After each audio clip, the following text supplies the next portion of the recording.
Keyshawn James-Newby. Remember this name. Somebody in the 6th round, maybe 7th round, will be very lucky to draft this guy. He is an impact player, and he's been one throughout his entire collegiate career. An excellent 2 seasons at Idaho, before that Montana Tech, and was a big piece of that 9-win New Mexico team in 2025, 9-win regular season, that is. Very well could have seen them win their conference if they were to get the luck of the draw. Unfortunately, did not get the luck on that and did not get to play in that conference championship game. But the signs of him being an impact player in the FBS were there in 2024 when he had 5 sacks in 2 FBS opponents' games at the University of Idaho. I've been able to talk to Keyshawn James-Newby. I've interviewed him. It was a great time. He was a great guy, but man, is he an impact player, and he's going to wreak havoc on a quarterback with his pass rushing skills.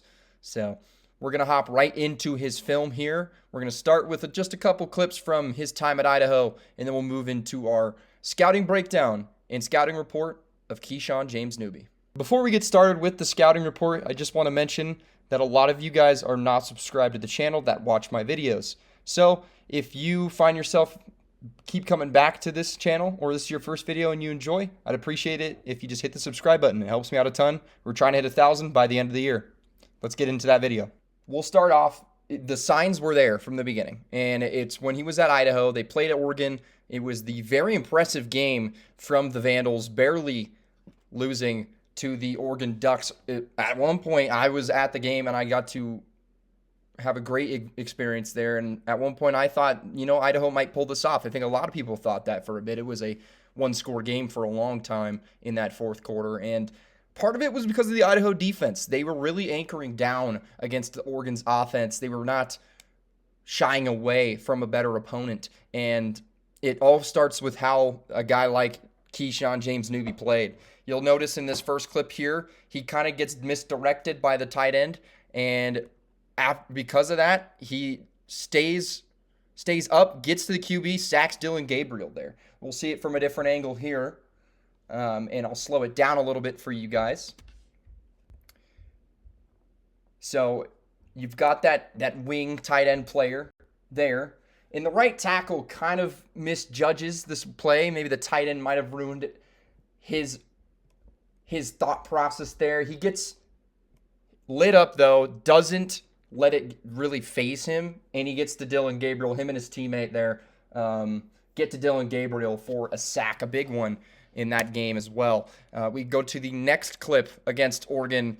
This was a crucial moment in the game. It was towards halftime, if I'm not mistaken, and Keyshawn James-Newby comes around the top edge right here on that right tackle and just keeps himself low, gets under the arms of the right tackle, and forces a strip sack against Dillon Gabriel here. We'll see the end zone cam on this play here, recovered by the Idaho Vandals as well. Here is it. He likes to play in a 9-tech. He plays a lot of 9-tech. He's more of a true edge rusher than I would say a full 3-down guy yet. But he just blows by the right tackle, gets right to Dillon Gabriel in the middle of the throwing motion. Ball goes on the ground. It's recovered by the Vandals. That was a huge moment in the Oregon-Idaho game. And moments like that was really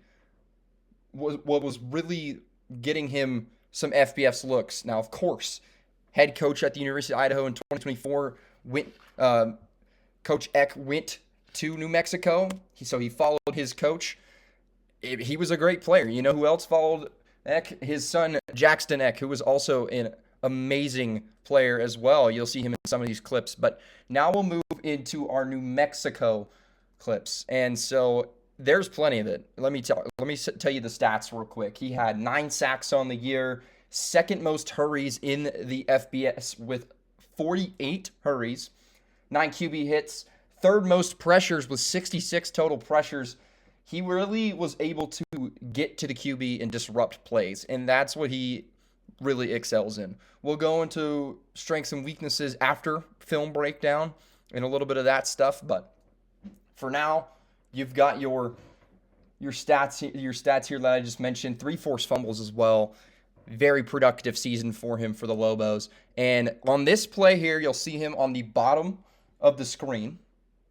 And you will watch him against kind of near that wing, that tight end wing player, if you want to call him that.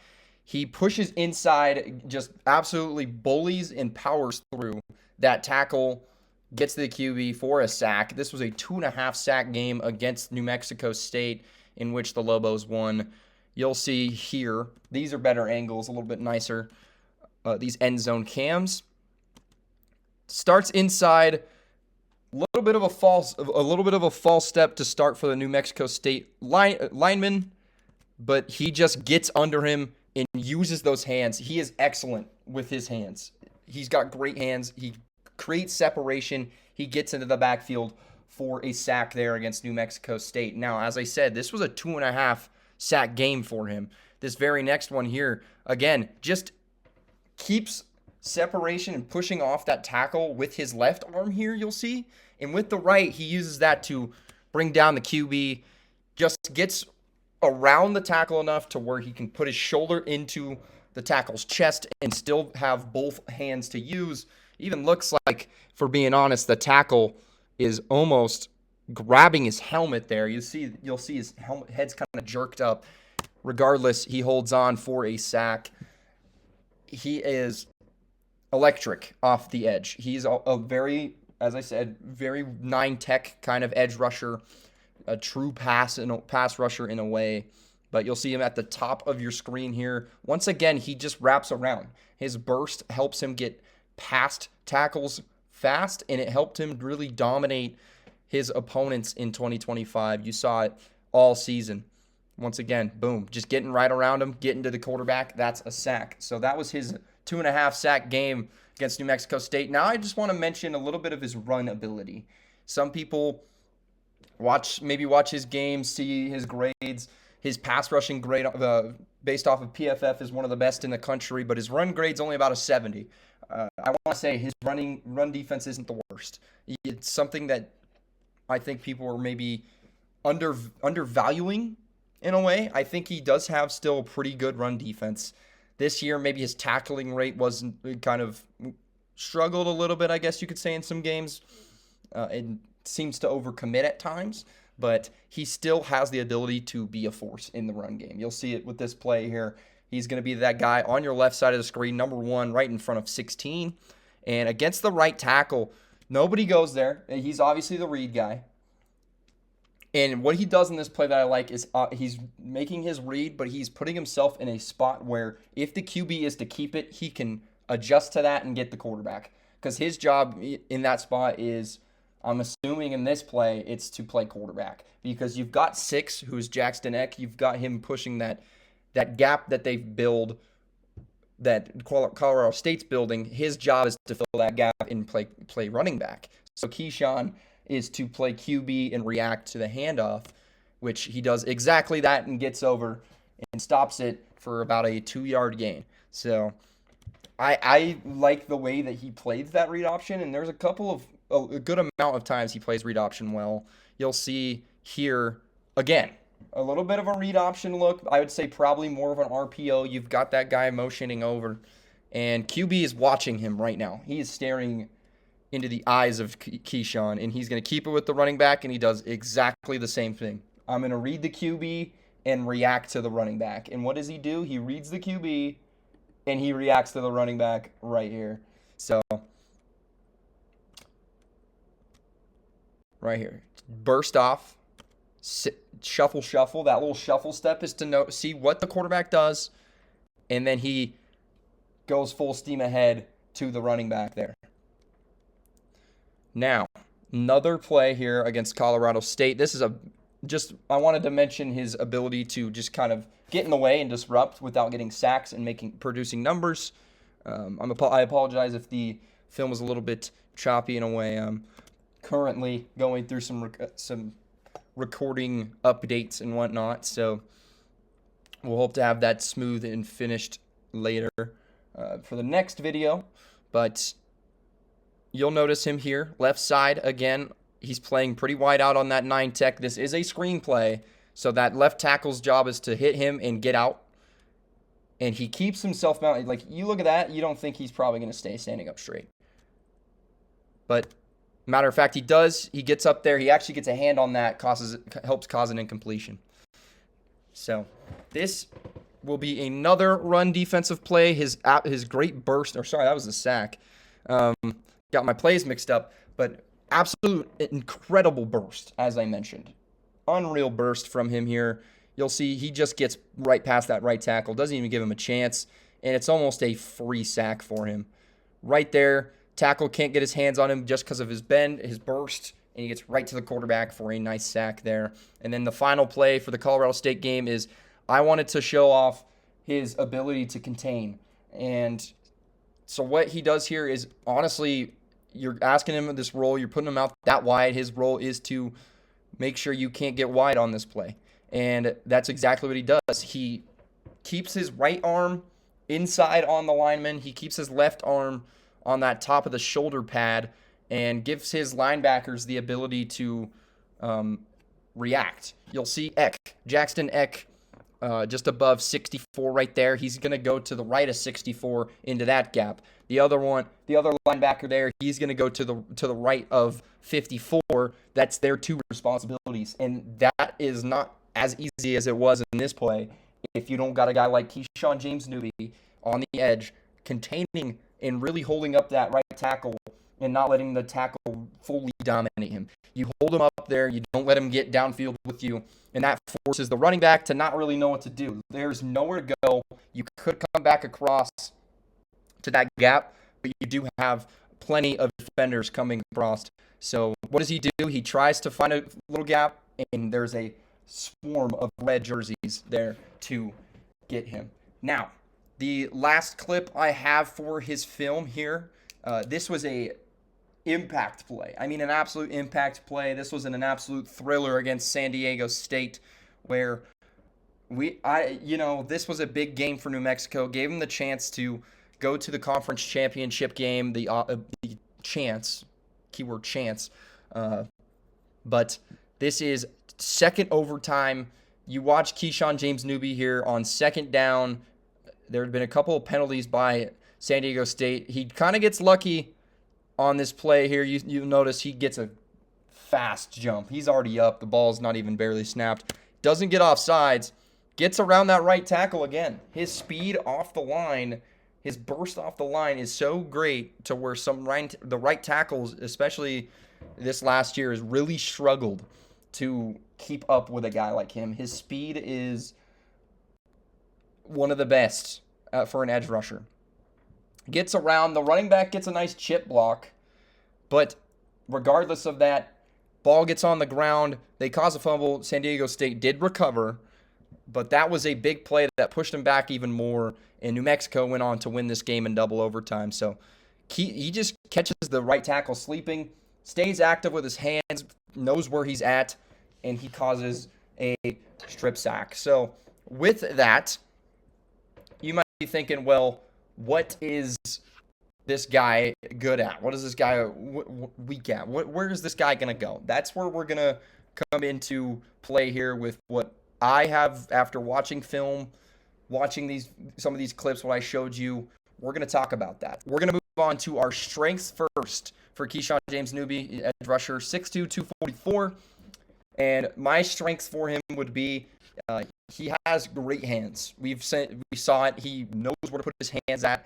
He knows how to maneuver his hands to give himself the best separation, give himself the best opportunity. So that is something I like with Keyshawn James-Newby. As well, he has almost got a flow state like takeoff. It's almost like it's just a second nature already to him. And in the pass rush, his first couple steps, his bend, I talked about that at the bottom as well. Good bend in the pass rush. They all just flow together. It looks so natural. It looks so like butter in a way.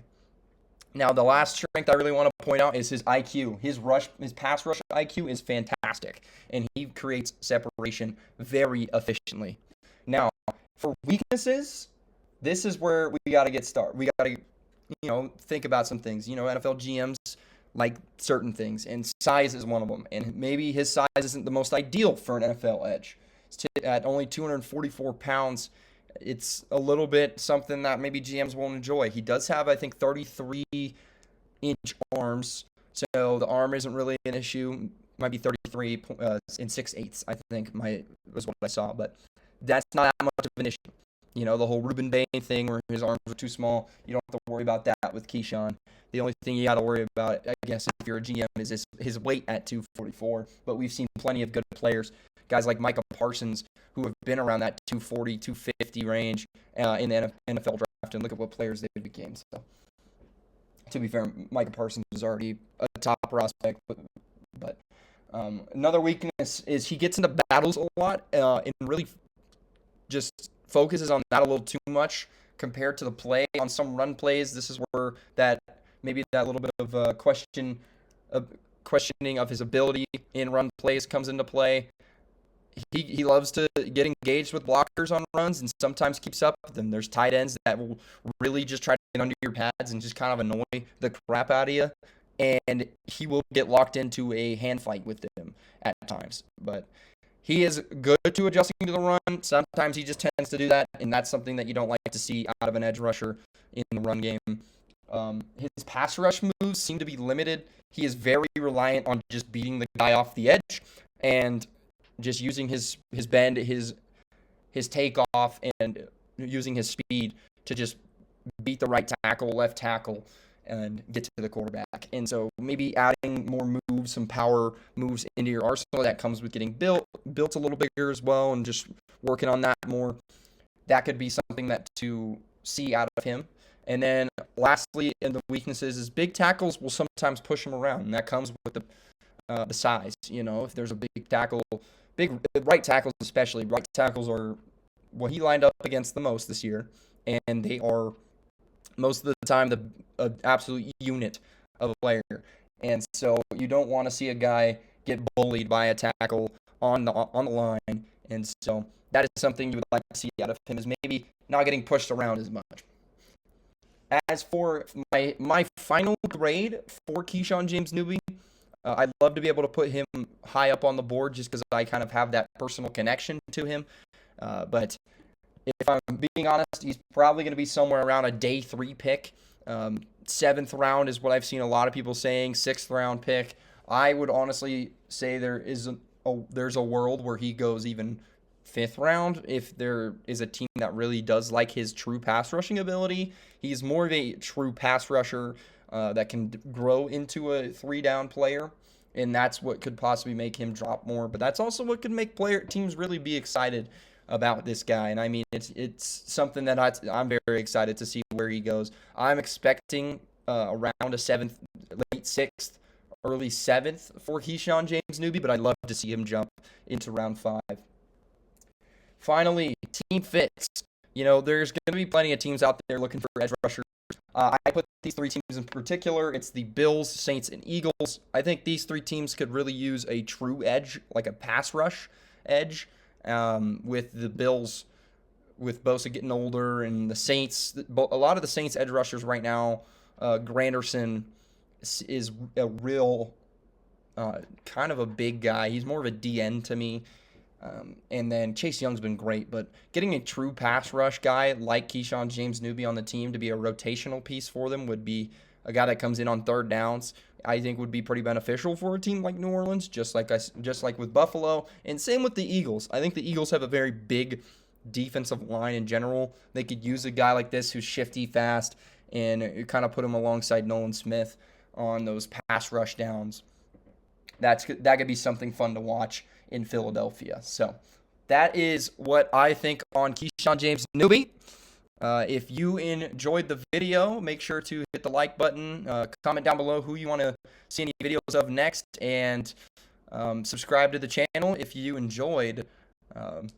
Keyshawn James-Newby, folks. Keep the name in the back of your mind and get ready to see him make some impact plays for a team, because he's going to be an impact player, and I am very high on him, especially for where he is projected. I think he's going to make some splash, a big splash at a rookie minicamp, at off-season trainings, in the preseason, and then eventually in the regular season. So that'll be it for the second scouting profile of the 2026 draft. I think I said Bud Clark was going to be my second one. I switched it up here, but Bud Clark will have his one coming up soon. So, once again, if you enjoyed, appreciate y'all for sticking around. Hope you enjoyed, and we'll see you in the next one. Peace.